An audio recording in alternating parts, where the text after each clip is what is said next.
ഓം ശ്രീ ഗുരുഭ്യോ നമ. സൗന്ദര്യലഹരി ശ്ലോകം 4.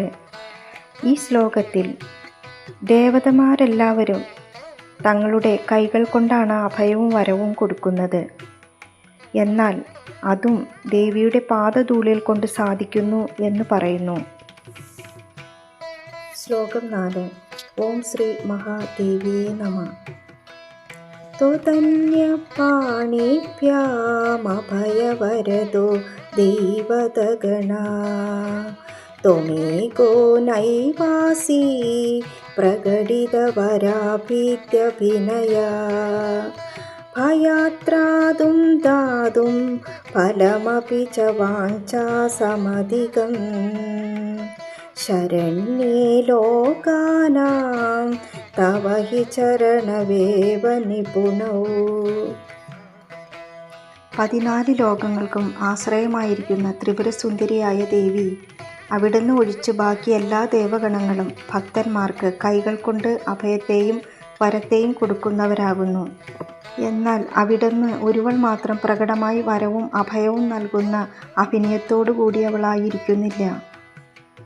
നമ്മെ ഭയത്തിൽ നിന്ന് രക്ഷിക്കുവാനും ആഗ്രഹത്തിലും അധികം ഫലം നൽകുവാനും ദേവിക്ക് കൈകൾ കൊണ്ട് പ്രകടിപ്പിക്കേണ്ട ആവശ്യമില്ല.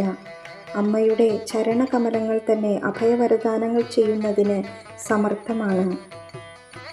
അതായത് അമ്മയിൽ ശരണാഗതി അടഞ്ഞ ഒരു ഭക്തന് സ്വാഭാവികമായും ആ പാദധൂളികൾ ഭക്തന്റെ മേൽ പതിക്കുമ്പോൾ അത് മാത്രം മതി ഒരു ഭക്തന്റെ അഭയത്തിനും ആഗ്രഹിക്കുന്നതിൽ അധികം ഫലം നൽകുന്നതിനും.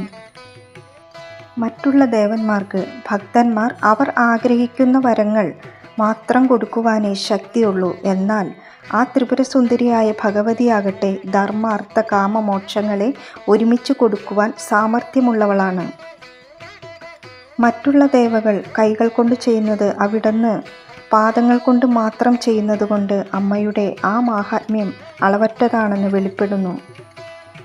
അമ്മയിൽ ശരണാഗതി അടഞ്ഞ ഓരോ ഭക്തരുടെയും മേൽ പതിച്ച ഓരോ പാദധൂളികളും ആ ഭക്തരുടെ ഇഷ്ടവര അഭയദാനങ്ങളെ ചെയ്യുന്നതിന് സമർത്ഥമാകുന്നു.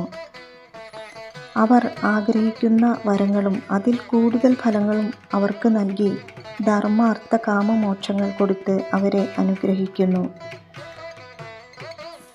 ദേവിയിൽ ശരണാഗതി അടഞ്ഞ ഒരു ഭക്തന്റെ മേൽ പതിച്ച പാദധൂളി മാഹാത്മ്യത്തെ തന്നെയാണ് ഈ ശ്ലോകം സൂചിപ്പിക്കുന്നത്. അതായത് ഒരു ദേവി ഉപാസകന് അമ്മയുടെ പാദസ്മരണ കൊണ്ട് തന്നെ വര അഭയദാനങ്ങൾ ആവോളം ലഭിക്കുന്നു. സർവം ജഗദംബാർപ്പണമസ്തു.